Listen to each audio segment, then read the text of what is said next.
मैं आपसे कह रहा था कि सतयुग में सत्य था, लोग सत्य पे चलते थे, कोई चोरी का पता ही नहीं था, डाके का पता ही नहीं था, झूठ बोलने का पता ही नहीं था, सब कुछ नहीं था।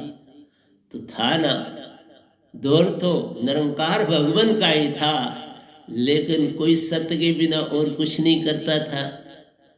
तो त्रेता में देख लीजिए, प्रेम की बंसरी राम जी ने आके बजाई, भरत ने प्रेम की निशानी दी, लक्ष्मण ने प्रेम की निशानी दी, सीता जी ने प्रेम की निशानी दी, हनुमान जी ने प्रेम की निशानी दी। तो सब और प्रेम ही प्रेम था। लेकिन आपको पता है, कोई न कोई खेल तो रचाना पड़ता है, जिससे अगर रावण न होता तो राम जी की महिमा न बनती। ये तो खेल खेलने पड़ते हैं ना संसार में।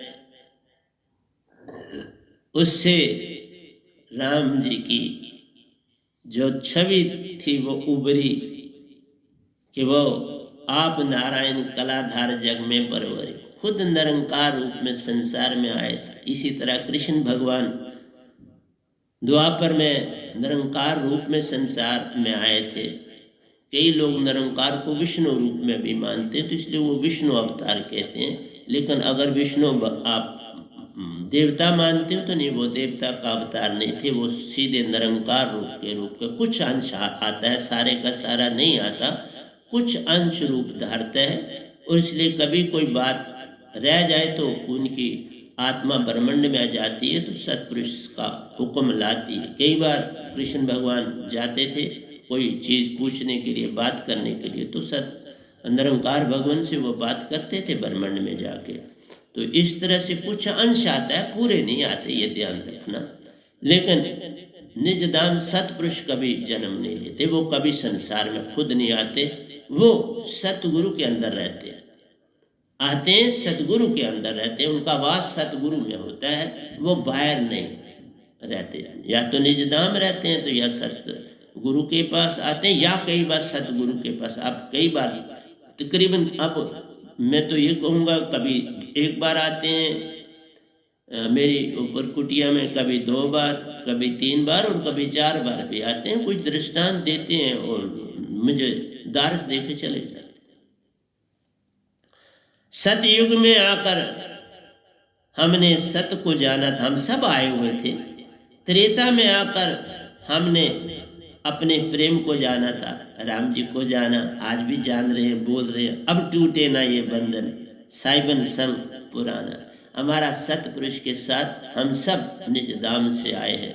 हम इस 3 लोक में निज धाम से आए। असली घर हमारा सतलोक, अमरपुर, बेगमपुर, सतखंड है। वही एंडलेस ओशन ऑफ सुरती है, उसका कोई आद और अंत नहीं। ये 3 लोग भी उसी में शामिल।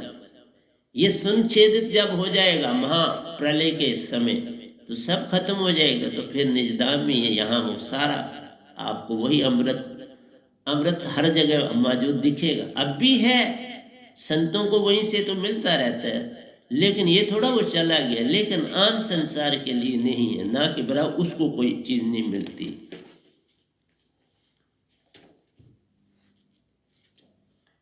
द्वापर में हमने 4 भक्ति गुण गाया था, तो द्वापर में भक्ति शुरू हो गई।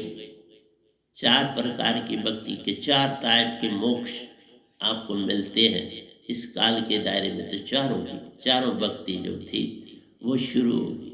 2 मोक्ष हैं सरगुण में और 2 मोक्ष हैं निर्गुण में, और 4 मोक्ष हैं टोटल।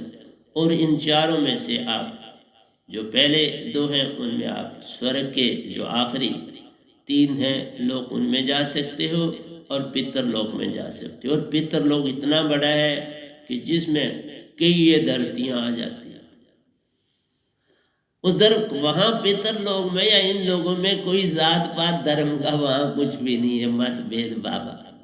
ये सारा मतभेद इस धरती पर ही है, क्योंकि इसको बांटने से निरंकार को बड़ा लाभ है।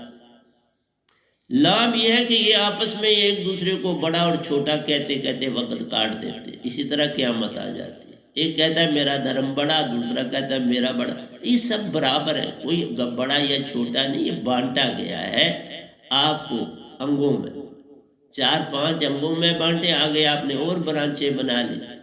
कई गुरुआ ने आपने वो जो थी तो वो भी एक किस्म का माती बन गया। नहीं, पर मैंने वो कुछ ऐसा नहीं शुरू कर रहा हूँ। मैं एक जर्नल है जो जर्नल ही रहेगा। वैनाम सुरती धारा, कोई मत नहीं है, मेरी पद्धति वैनाम सुरती धारा है। वैनाम सतपुरुष को ही बोलते हैं, उन्हीं का शब्द है, उसी की सुरती से ये मेरा जो है इस मत को मैंने संसार में स्टार्ट किया है। तो वैनाम सुरती धारा है, किसी धर्म से कोई लेना देना नहीं है, न हिंदू का प्रचार है, न मुसलमान का, न सिख का, न ईसाई का।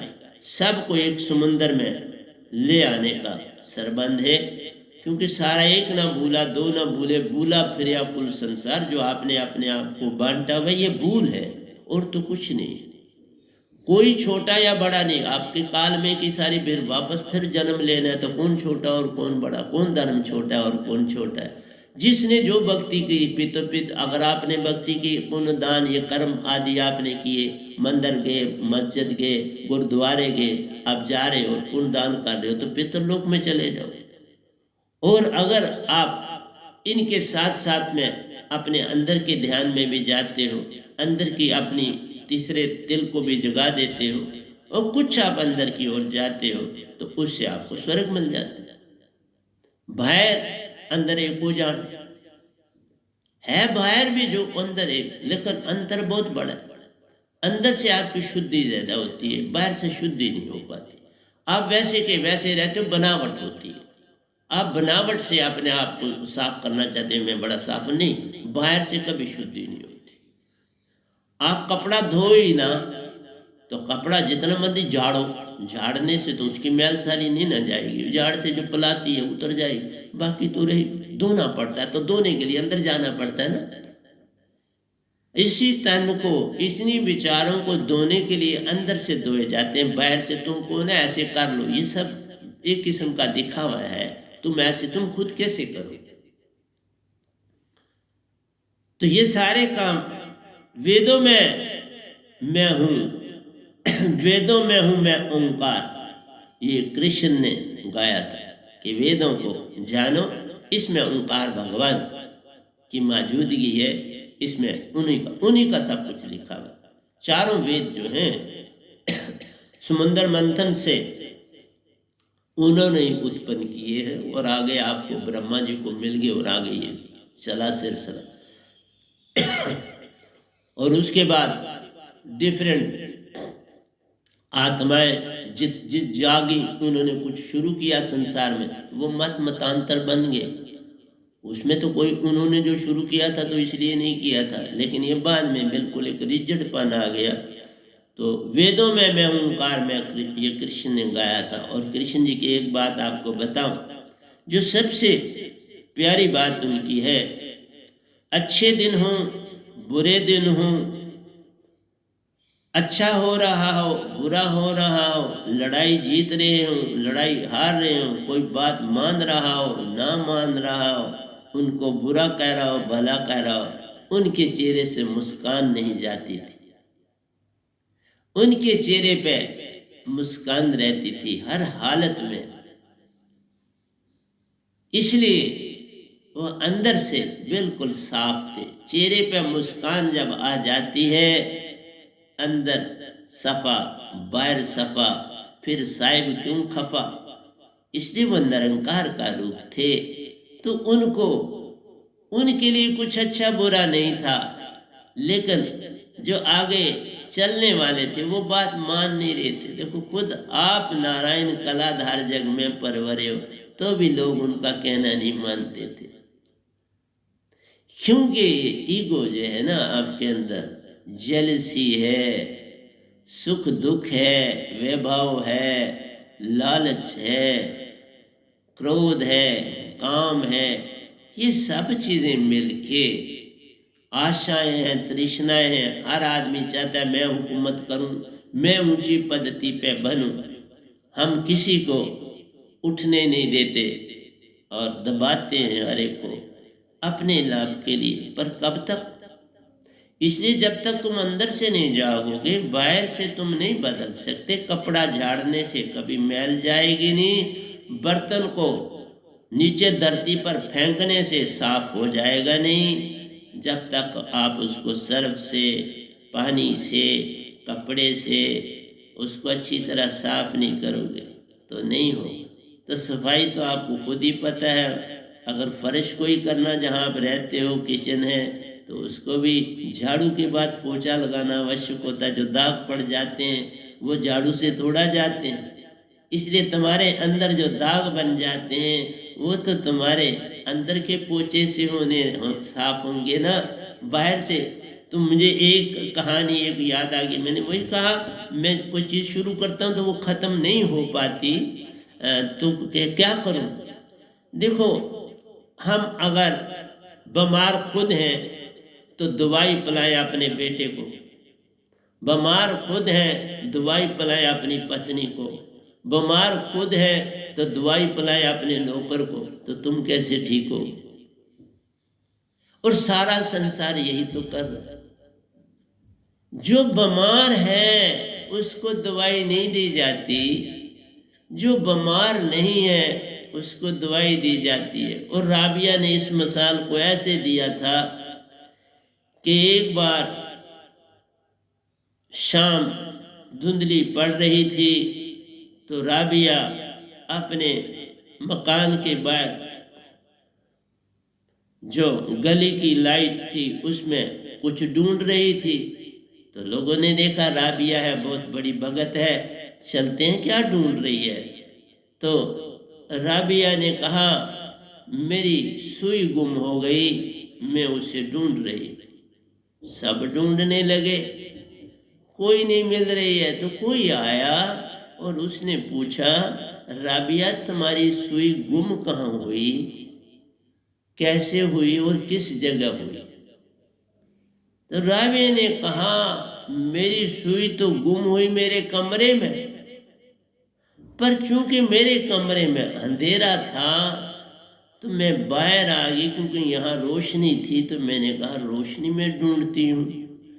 तो लोगों ने कहा, राबिया जहाँ सुई गिरी है वहीं मिलेगी ना, वो उड़ के यहाँ थोड़ा आ गई, तो इसलिए तू उसे अंदर ढूंढना, अपना दिया जला, अपना दिया जला के उसे ढूंढ। उसने कहा, हाँ आपने तो बड़ी अच्छी बात की, लेकिन कहा आओ मेरे पास बैठो। बैठ गए वो लोग उसके कमरे में। अब उसने दिया जलाया और सामने ही सुई पड़ी थी, उसने उठाई और उनको दिखाई, देखो मिल गई ना। उसने लोगों को कहा कि देखो हमारी चीज़ गुम कहीं होती है, ढूंढते कहीं।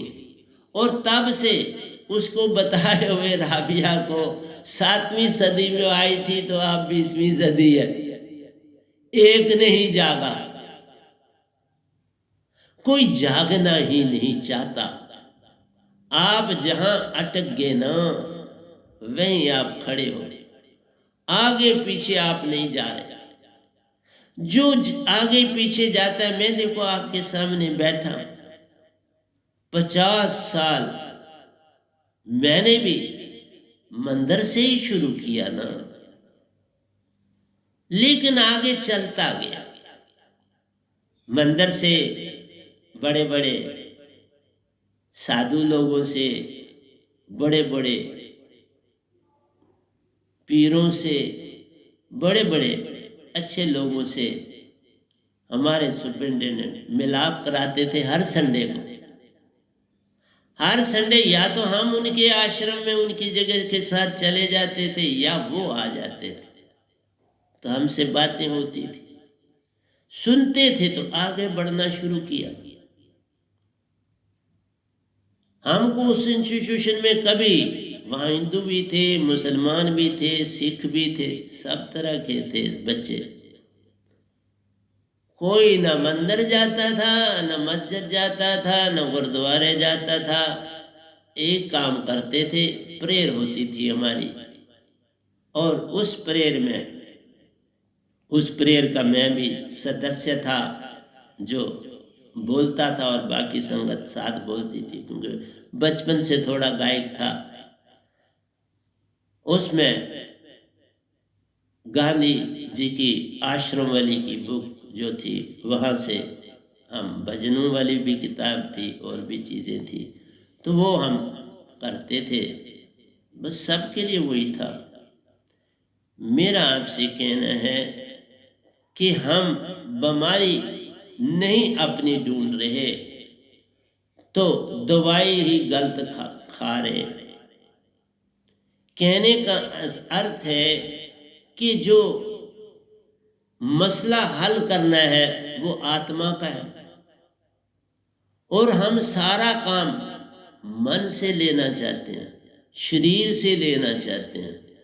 शरीर को दवाई पिला रहे हैं, शरीर को सब कुछ कर रहे हैं, और शरीर के द्वारा भक्ति कर रहे हैं, शरीर के द्वारा सब कुछ कर रहे हैं, मन के द्वारा मांगते चले जा रहे हैं। बीमार तो आपकी आत्मा है। कैद में आत्मा है, बंधन में आत्मा है। खेल खेलना आत्मा को दिया नहीं जाता, वो बाहर निकलना चाहती है, तुम उसकी कोई अपने आप की मदद नहीं करते। क्यों? कि तुम आत्मा को भूल के शरीर के हो गए। इसलिए तुम शरीर के हो के जो दवाई है शरीर को देते, जो दवाई है शरीर को देते, तो फिर आत्मिक कैसे हो जाओगे और छुटकारा कैसे होगा? इसलिए सरगुण में, भक्ति में आप भक्ति सीखते हो। मन कुछ सीखा कि हमें भक्ति में आगे जाना है, लेकिन हम अटक ही जाते हैं, उससे आगे पीछे एक तिल के लिए नहीं हिलते, फिर वो नशा हो जाता है। जहाँ से हम हटते नहीं, वो नशा हो जाता है। और नशा कभी किसी का आसानी से छूटता है? आप खुद ही बता दो। कितनी महंगी शराब की जा रही है और की गई है, क्योंकि उससे आमदनी है। और ये भी सब जानते हैं कि शराब गरीब लोग पीता। हम एक तरफ से तो कहते हैं गरीबों की मदद करो, और दूसरी तरफ गरीबों से ही कमाई करना चाहते हैं, है ना? विचित्र बात। और गरीब होता चला जाता है, क्योंकि शराब इतनी महंगी। जब शराब पिएगा, मजदूरी तो उसको 400 से ऊपर तो मिलती नहीं बेचारे। अगर उसका मिस्त्री 500 कह के मजदूरी लेता, 100 तो वो ले लेता, उसका कमीशन, 400 उसको मिलता है। अब 400 में कपड़ा बच्चों को दे, उनकी पढ़ाई दे, अपने घर का करे, कि शराब पिए। इसलिए उसकी वाइफ भी काम करती। इसलिए बड़ा भयानक है संसार, नशा हो गया। तुम नशा ना बनाओ भक्ति को, तो बड़े आगे जाओ। मैं भी आपके समक्ष बैठा हूं, मैंने भक्ति को नशा नहीं बनाया, आगे बढ़ता चला। मैं यहाँ साथ में जो गुरुद्वारा है, जब यहाँ हमारा इंस्टीट्यूशन था, ये छोटा सा गुरुद्वारा था खेतों में, तीसरी में मैं दूसरी का अमतान था, तो मेरे एक मित्र थे, वो सरदार थे, एक ही कमरे में हम 2 रहते थे। उसने कहा चलो गुरुद्वारे चलते। हमने कहा चल। हम गुरुद्वारे गए। उसने क्या मांगा, क्या किया, मैंने मत्था टेका, नहा के, वहीं नहर है तो नहा के आराम से हम के कपड़े शपड़े वहीं नहर के किनारे छोड़े, और क्योंकि और भी बच्चे होते, हमने कहा माथा टेका। तो मेरा कहना है, तुम हर जगह जाओ, हर एक का मान करो, कुछ खराब नहीं, लेकिन आगे बढ़ो। नशा ना बना लो तो बात बन जाती है। नशा हो जाए तो सब काम और जो चीज बीमार है उसको जान। तुम शरीर नहीं हो और तुम हर चीज शरीर के लिए कर रहे हो। तुमने कभी आत्मा के विषय में जानकारी ही नहीं, इसलिए तुम्हें यह भी नहीं पता कि इस आत्मा का मालिक कौन है और शरीर का मालिक कौन। जो मैं ये बोल रहा हूं आपके सामने, इसमें दो चीजें हैं। क्यों कि मेरी सुरती इसमें लगी है, मैं सुरती से बोलता हूं, तो सतपुरुष का अंश आत्मा साथ है। और ये जो वाणी शब्द बाहर आ रहे हैं, अक्षर, ये निरंकार के, इनका सरबंध निरंकार से। जो अक्षर बन के आपको मिल रहा है उसका सरबंध निरंकार से। जो पीछे उसको बोलाने वाली चीज है वो सुरती है, वो तुम। वो जितनी साफ होती जाएगी इतना तुम मन से दूर होते जाओगे और शरीर तुम्हारा अपने आप ठीक होता जाएगा। मैं आपके समक्ष बैठा हूं, कई सालों से मैंने कोई दवाई नहीं खाई, कई सालों से। जब मेरी भक्ति आहिस्ता आहिस्ता बढ़ती गई तो कोई दवाई खाता भी था तो छूटती चली गई, और अब कोई दवाई नहीं खाता। रोटी खाता हूं, दवाई नहीं खाता। रोटी भी बड़ी थोड़ी हिसाब से खाता हूं, क्योंकि कोई प्रेत ही नहीं साथ मेरे जो मेरे साथ रोटी खाएगा। आपकी ज्यादा रोटी में वो खाते हैं, और वो आपके अपने कहीं गए नहीं, आपके घरों, क्योंकि 4 शरीर आपके साथ हैं उसके। वो तो 2 में आगे गया, फिर उसको और जरूरत होगी। अगर वो 3 तत्वों का, कोई 4 तत्वों का, वो 2 शरीर में रह रहे, उनको आत्मा चूंकि साथ जाती है, मन भी साथ जाता है, और 2 शरीर बड़े। सोना है, काम करना है, तो 2 शरीर में आप ही रह रहे। आप तो 4 शरीरों से कोई काम नहीं ले रहे। 4 शरीरों से लोगे जब, फिर तुम तीसरा शरीर, मैंने बोला है कि तुरिया में जाओगे, प्रज्ञावस्था में जाओगे, जिसमें आत्मा 75% हो जाती है। क्योंकि मन चेतन हो के मूल सुरति में चला जाता है तो आत्मा का वर्ण हट जाता है। जब आत्मा का वर्ण हट गया तो आप आत्मिक हो गए ना उतना। इसलिए काल के दायरे में, भगवान के दायरे में आप मैक्सिमम जो सीमा है, जो मैंने उल्टा कुआं का भी लिखा है सीमा, वो उल्टे कुएं में पहुंचोगे तो वो शह शास्त्र साथ है। वो लास्ट 14वां लोक है, 14th लोक है निरंकार भगवान का। और वो उल्टा कुआं गगन में जिसमें जरे चरा, उसका कोई सूरज नहीं, वहां कोई चांद तारा नहीं, वहां सिर्फ अपनी ही रोशनी, अपनी रोशनी का ही लोक है। चारों तरफ रोशनी ही रोशनी, और उसका दरवाजा भी अंदर जाने वाला ऊंचा, रोशनी है नीचे। इसलिए उसको कोई ऐसे क्रॉस नहीं कर सकता, दरवाजे में सीधा खुद नहीं पहुंच सकता। वो बड़ी तेज रोशनी है, उसको क्रॉस नहीं कर सकते। मैंने ये सब कुछ देखा तो आपको सुना रहा हूं, और लिख भी रहा हूं, धड़ाधड़ भजनों में भी लिख रहा हूं, ग्रंथों में भी लिख रहा हूं, एक एक चीज लिख रहा हूं। इसलिए कहा द्वापर में हमने 4 मुक्ति गुण गाया था। 4 मुक्तियां हैं आपकी, बिल्कुल बोलता हूं, लेकिन उससे फिर उनका फल खत्म होने के बाद फिर संसार में आना, फिर जन्म होगा। मैं चाहता हूं पूर्ण मोक्ष पाओ। पूर्ण मोक्ष आत्मा के द्वारा, तन की भक्ति से है नहीं, और अंदर का भी भेद आपको बिल्कुल नहीं। तुम सरगुण में अटक गए हो, निर्गुण की तरफ जा ही नहीं रहे। निर्गुण की तरफ जाओ तो फिर परा की भक्ति की तरफ तुम आओगे, सत्य भक्ति की तरफ आओगे। भृंगा मत को तुम जानो। शुद्ध भक्ति और सत्य भक्ति है मेरे पास। वे हाँ, हम आते हैं। जब होश संभाला मैंने गीता को गाया था। मैं बचपन में गीता का बड़ा शौकीन था, तो गीता मैंने पूरी लिख दी। अब कभी शुरू कर दूंगा आपके साथ, हफ्ते में चाहता हूँ कि 1 बार या 2 बार मैं गीता का गुणगान करूँ, जरूर करूँगा, इस हफ्ते करूँगा।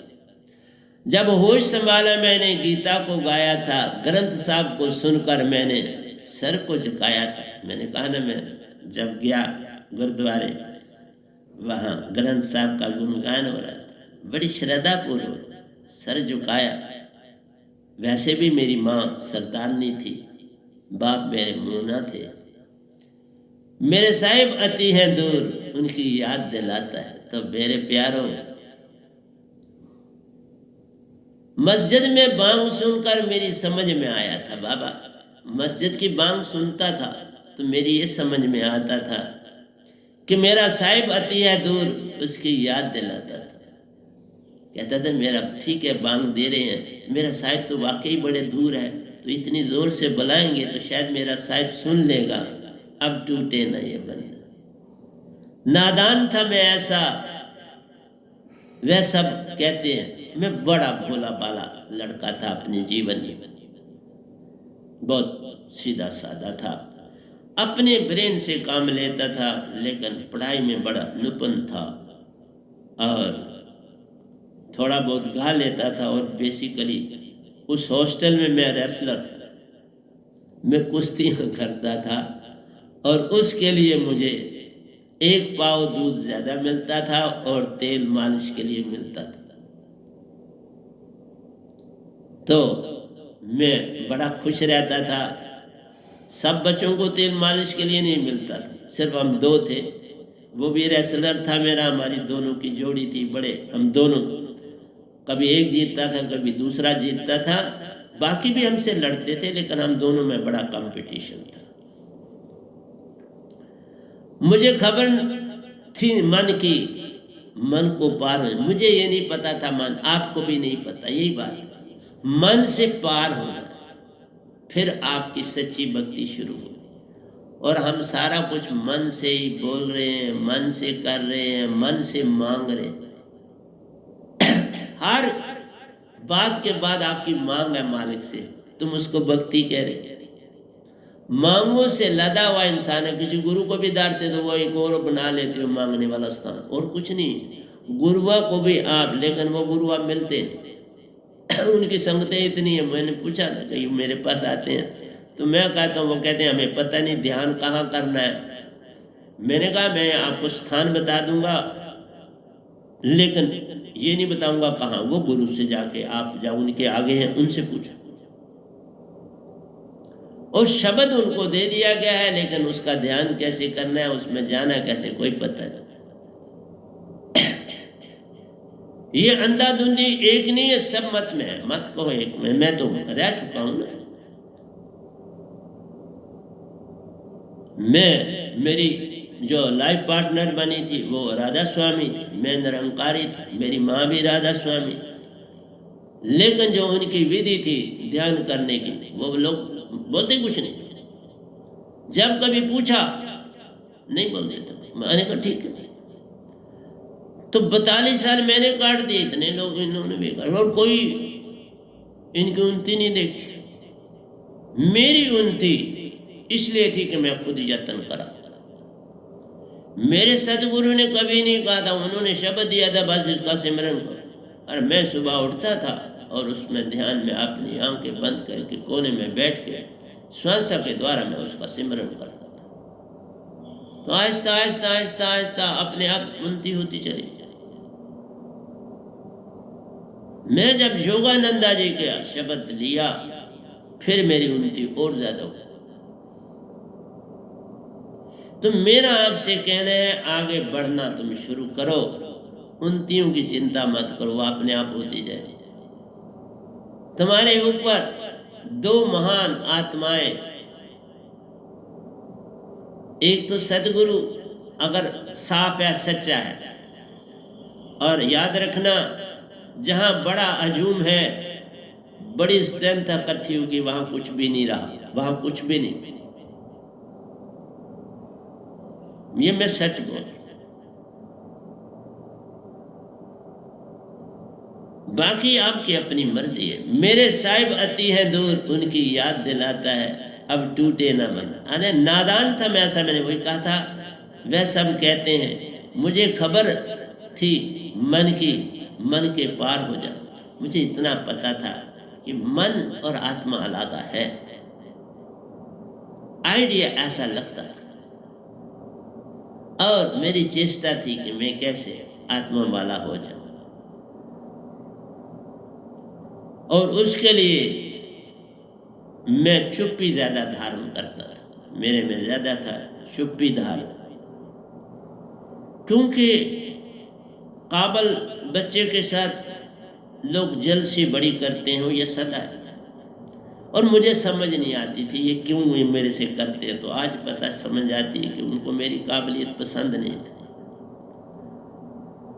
मन जब तन को छोड़ा, मैंने जब तन को था छोड़ा, ये तब छोड़ा था कि हॉस्पिटल में मेरे मृत्यु हो चुकी थी, और उस समय मैं बहुत भक्ति में प्रकाशता था।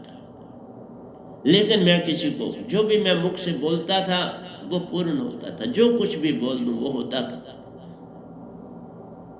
क्योंकि मैं रूटीन से सुबह और शाम रात को भक्ति जरूर करता था, चाहे कुछ हो। इसलिए मैं अकेलेपन को बहुत पसंद करता था। अगर मैंने पढ़ाया तो मैंने अलग रूम दिया था, वहीं मैं पढ़ाता था, वहीं मैं अपनी स्टडी भी करता था। और जब घर बना तो भी मेरा रूम बिल्कुल नीचे तय खाने में मुझे मिल गया, जहाँ मैं अपने स्टूडेंट्स को पढ़ाता था, तो अब भी मुझे मिल गया। तो मुझे अलग कमरा सदा, जैसे मालिक को पता था कि इसको कहाँ ले जाना। अगर तुम अपनी सहायता खुद करो तो मालिक तुम्हारे बिल्कुल इस तरह साथ रहेंगे जैसे साय की तरह तुम्हारा साथ देंगे, निरंकार भी देंगे तुम्हारे को आगे बढ़ने के लिए, सत्पुरुष भी देंगे। और आज मैं आपके सामने बैठा हूँ, सत्पुरुष ने भी बेभाव मुझे सब कुछ दिया और निरंकार ने भी कोई कम नहीं किया, इसलिए मैं किसको कहूँ बुरा, कह ही नहीं ना सकता। दोनों ने मुझे उभारने में पूरा योगदान दिया, मेरे को पार लगाने में दोनों की बड़ी ताकत है, और दोनों में कोई दुश्मनी नहीं है बिल्कुल। और ये मैं रिपीट करता हूं, पूरा निजाम बड़े ही साइंटिफिक ढंग से हो रहा है, एक पैसे एक फ्रैक्शन का भी डिफरेंस नहीं है। ये इस तरह इंटैक्ट है सारा सिस्टम, जो कि इंसान थोड़ा थोड़ा सीख के आगे बढ़ रहा है। इंसान भी साइंटिफिक सीख के आगे बड़ा एक्यूरेसी से बढ़। आज साइंस ने कितनी उन्नति कर ली, उसी का सबूत है। जिसकी सीमा के बाहर है, जो चीजें घटी उनका हम हिसाब करें तो अचंभा लगता है। और ये तीसरे शरीर में ही लोग इतनी उन्नति करते हैं। अगर तुम चौथे, पांचवें और छठे शरीर तक जाओ, जैसे मैं गया, फिर तुम्हें पता लगेगा कि भक्ति क्या है। फिर तुम्हें पता लगेगा कि दवाई क्यों खानी। 6 तन पार कर लिए तो अब तन को बीमारी कौन दे। इसलिए बड़ा सोच समझ के चलो। मैंने जब तन को था छोड़ा, निरंकार को पाया था। सामने निरंकार सूरज नमा, वाइट श्वेत सूरज नमा। उनसे पहले भी उनके बड़े झलकियां मिली मुझे, बड़ा कुछ देखा, लेकिन तब सूरज उस टनल के सामने आ गया और मैं वापस बॉडी में आ गया। मिनटों की बात है, मिनटों में मैं वापस आया और जीवित हो गया। मैंने जब तन था छोड़ा, निरंकार को पाया था, फिर निरंकार को ही तो कन कन में जाना। बस फिर मेरी प्रीत इतनी जुड़ गई निरंकार भगवान से कि बस पूछो मत। फिर मैं रात को 10 से 12 बजे ध्यान में बैठता था, फिर 3 बजे उठ के फिर ध्यान में बैठता था। ये मेरी रूटीन थी। फिर मेरे रूहानी सफर शुरू हो गए, अपने आप दरवाजे अंदर के खुलते चले गए। अपने आप मुझे मीन चाल, पपील चाल, ब्रह्मांडों की यात्राएं शुरू हो गई। ये सब उस मरने के बाद, और जब भगवान ने भेजा तो वो मेरे सतगुरु बन गए, मेरे गुरु बन गए। वही मेरे गुरु बन गए तक, और मैं उनको पूरा गुरु के बस वो सूरज ही देखता था, बस उस रूप का मैं दर्शन करता था और भक्ति में। फिर 5 कलर का सूरज देखा, 5 रंग का।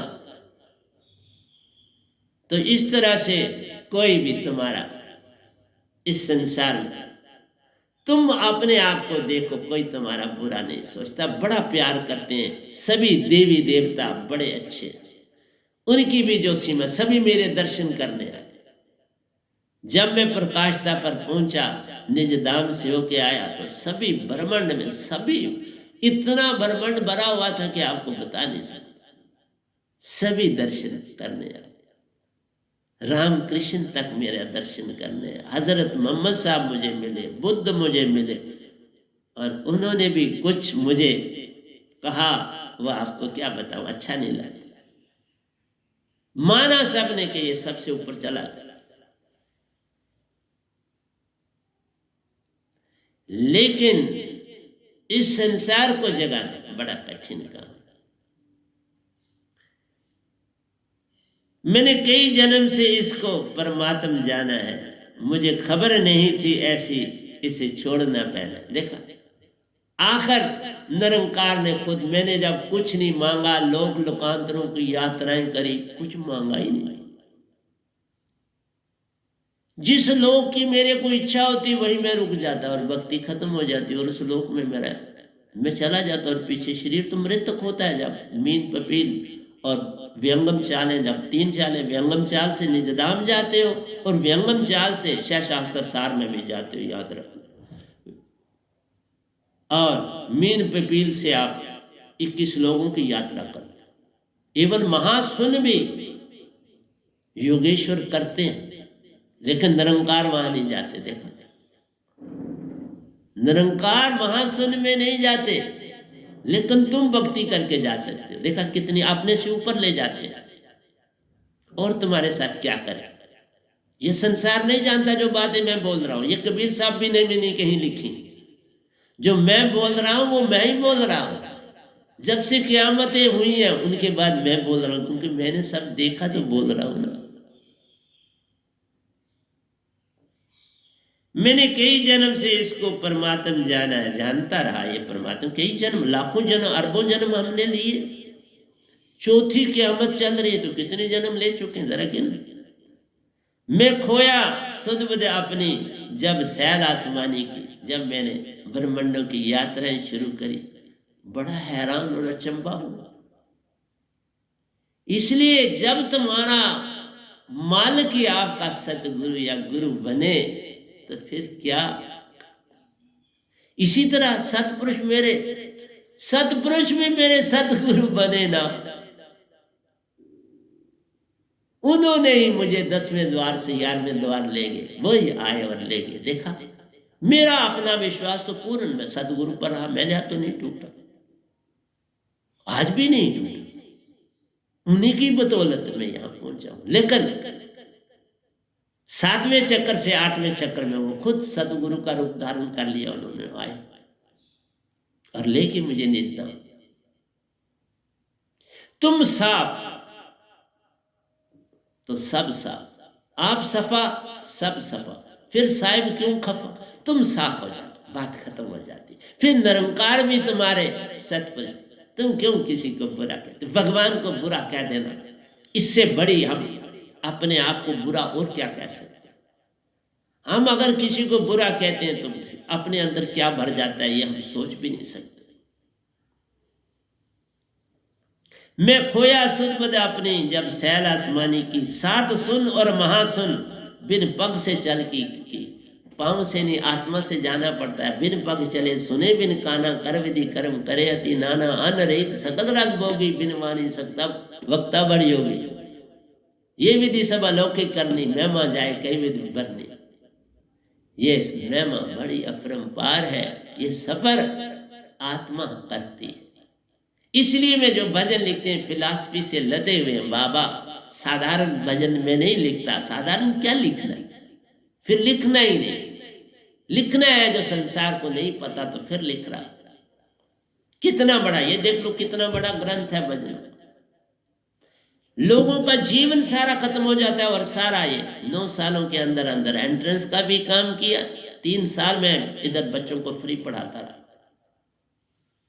समझो 6 साल में पूरी तरह से इधर जुड़ा, लेकिन अभी भी एंट्रेंस का काम करता हूं, प्रतिदिन करता हूं, उसके लिए टाइम निकालता। मैंने कई जन्म से इसको परमात्मा जाना, मुझे खबर नहीं थी ऐसी इसे छोड़ना पड़ा। देखो, मालिक ने खुद मुझे छोड़ा, मैंने नहीं छोड़ा। उन्होंने वाइट पत्थर इशू किया कि अब तेरा जन्म मरण मेरे से चला गया, अब तो सतपुरुष का हो गया। लेकिन मैं तो उनसे उसी तरह आज भी प्यार करता हूं, बड़ा प्यार करता हूं। मेरी प्रीति ही प्रीति है सारे संसार से, मेरे पास किसी के प्रति विरोध नहीं। तुम शराब पीते हो, आओ मेरे पास, मैं छुड़ा देता हूं, बड़ों की शराब छुड़ाई। आओ मेरे पास, मीट छुड़ा देता हूं, बड़ों के छूटे मीट। अपने आप, यत्न से नहीं, ये काम यत्न से ना होई, सतगुरु कृपा पावे कोई कोई। तुम सतगुरु की हो जाओ, सब कुछ तेरा होए। सतगुरु के नहीं होना है, सब कुछ पाना है। मैं निरंकार का हुआ, सब कुछ उसका मेरा हो गया। उसके लोक में भी गया, उसके लोक लोकांतरों में भी गया, मुझे खुद आके बॉडी में वापस भेज दिया। वो तो मेरी मृत्यु थी, वो तो लिखी हुई थी, तो मेरी मृत्यु थी, पर उन्होंने मुझे कहा नहीं तू जा, क्या नहीं कर सकता भगवान। और तब मेरी रिस्पॉन्सिबिलिटी में ही नहीं खत्म हुई थी। उसके बाद तो मैं सन्यासी ही बनी गई। 26 साल से मैं सन्यासी हूं, और पूर्ण सन्यासी।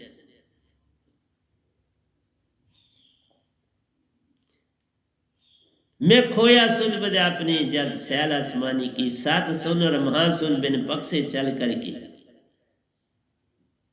तू डोरते पतंग में मत डोर, है ना। तो ये पहला भाग मैंने आपको सारा समझा दिया। तो मैं दूसरे को भी प्रवचन में लूंगा, मैं अभी बंद नहीं करूंगा, क्योंकि ये बहुत तगड़ा प्रवचन है, शास्त्र की पूरी नॉलेज है। स्वर्ग नरक को देखा, सुख दुख की खबर मिली। जब मुझे याद है, स्वर्गों में मैं तो अकेला गया हूं, लेकिन नरक में मेरे सतगुरु भी साथ थे। तो वहां पर मैंने उनके दुख जब सुने, वो बड़े भयानक थे। इसलिए प्यारी सत्संग जी, उन दुखों के बाद में ये कहता हूं, भक्ति करो बाबा, कहीं से शुरू कर दो, कर। ये जीवन व्यर्थ ना करो। तो टीवियों में सारा समय व्यर्थ गवा देते हो, मोबाइलों में, तो इन चीजों ने बिगाड़ दिया सारा समाज। अच्छे भी हैं, बुरे भी हैं। अच्छा, जो अच्छा लगे अपना लो, जो बुरा लगे उसे जाने दो। इतना मैं तुम्हें कहूंगा। स्वर्ग नरक को देखा, सुख दुख की खबर मिली, बिन अखियां सब कुछ देखा, जो आत्म रूप में की। मैं आत्म रूप में वहां जाना पड़ता, शरीर तो पीछे रह जाता है, इसलिए अकेला रहना पड़ता है इन अवस्थाओं में, ताकि कोई शरीर को ना देख पाए, क्योंकि शरीर मृत्युक होता है। और उसको अगर कोई हिला शला दे, कुछ कर दे, तो डिस्टर्बेंस हो जाती है, और कई बार आत्मा वापस भी नहीं आ सकती। ये भी बता देता हूँ। इसलिए मेरे को अकेला ही सतपुरुष ने रखा, और अकेला मेरी ये सारी उन्नति मेरी जब से हुई, मैं अकेला था, मैं किसी का संपर्क नहीं था। 3 रूप अति हैं प्यारे, जो ज्योत स्वरूपी हैं। देखा, 3 रूप अति हैं प्यारे, जो ज्योत स्वरूपी।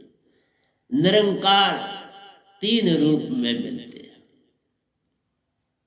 एक रूप है उनका सफेद सूरज के रूप में मिलना। तभी कहा मैं ना जब तक समझाऊंगा तो तुम्हें कैसे समझ आएगी। मैंने लिखा है तो समझाऊंगा। जब पहला शरीर से मैं वापस मुझे भेजा, तो वो रूप जो उनका था, वो था सफेद सूरज, पहला रूप। दूसरा रूप, उन्होंने 5 सूरज नमा रूपों में अपना रूप प्रकट किया, बड़े सुंदर। और मेरी किताब में, इसी भजनों की किताब में भी उनकी फोटो है। तो आप मेरी किताबों से हो 5 रंग का, क्योंकि 5 तत्व हैं, और 5वें तत्व शून्य में रहते, तो उन 5 तत्वों का सूरज वो धारण करते हैं। बेसिकली 5 ही कलर है, 7 इंटरफेरेंस से बनते हैं। बेसिकली 5 तत्व और 5 ही कलर बनने, 7 बनने का तो कोई नहीं है, 5-7 तत्व ही नहीं है। ये सुरतियों के नहीं है, 7 सुरतियां हैं, लेकिन ये तत्व जो है सामने दिखाई देते, तो उनका उस सूरज रूप में इनको देखा। और तीसरा रूप कब देखा? देखो, असली रूप भी उनका है, लेकिन मैंने उनको देखा था जब सतपुरुष और वो आए। मैं ध्यान में था तो ध्यान से मुझे बाहर जाना पड़ा। आवाज़ आई जैसे आत्मा को आती है, मैं बाहर गया। मैं कुटिया से निकला तो जो ऊपर जहाँ से एंट्रेंस थी मकान में, वहाँ पोल है बिजली का। उस पोल के पास दोनों खड़े थे और मुझे सामने सिर्फ सतगुरु निरंकार भगवान मेरे सतगुरु थे, तो वो खड़े थे क्योंकि मैं उनको सतगुरु मानता था। वो खड़े थे तो मैंने उनको प्रणाम किया। मैंने पहले भी ये सुनाया है, इसलिए सुनाता हूँ कि ये बहुत इंपॉर्टेंट है। मैंने जब उनको प्रणाम किया तो फिर जानता था तो प्रणाम किया, ऐसे कैसे किया? उनका रूप मैंने जरूर देखा होगा, इसका मतलब है मैं उससे पहले भी शह शास्त्र में रह चुका हूं। शह शास्त्र में रहने के बाद भी फिर जन्म मिला, आप जरा सोच लो। मैं उनको जानता था तो प्रणाम किया, दोनों पगों पर प्रणाम किया और पीछे देखा कि दो पग और है, उनको भी हाथ बढ़ा के प्रणाम किया। उनकी दोनों टांगों के बीच से उनको भी प्रणाम किया। वो दिख नहीं रहे थे लेकिन पांव थे, तो मैंने कहा इनके साथ जो आए वो भी प्रणाम के योग है। और पीछे सतपुरुष थे गुरु के रूप में। अभी मैंने गुरु धारण नहीं करा था निज धाम के सफर का, और वो गुरु के रूप में पीछे थे। आप सतपुरुष आए हुए, क्योंकि ये बाद में पता चला ना सारा। तो निरंकार को जब मैंने सर ऊपर उठाया तो वो सारे काले हो गए, क्योंकि वो किसी को याद नहीं रहने देते। निरंकार का रूप कोई बता नहीं सकता। ये सबसे बड़ी बात है निरंकार भगवान की। तो देखा, तीन रूप मैंने कहा, ज्योत स्वरूपी।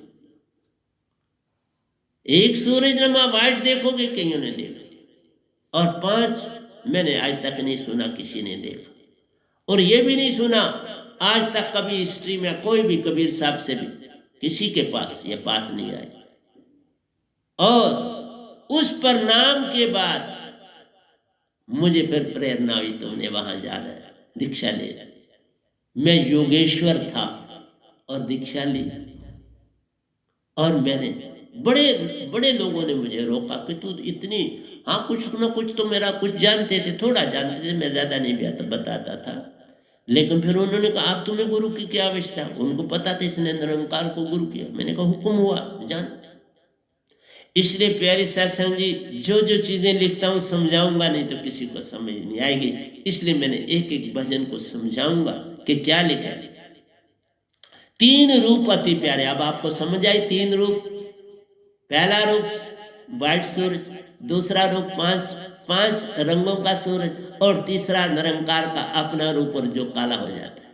अगर दर्शन करोगे पहला वो दर्शन देंगे। इसका मतलब है कि निज धाम में जब आप जाते हो तो वो जरूर मिलते हैं। जब आपका वहां आपका वर मिलता है कि तुम इस योग कुशा शास्त्र में रहो, तो वो जरूर मिलते होंगे। क्यों नहीं मिले?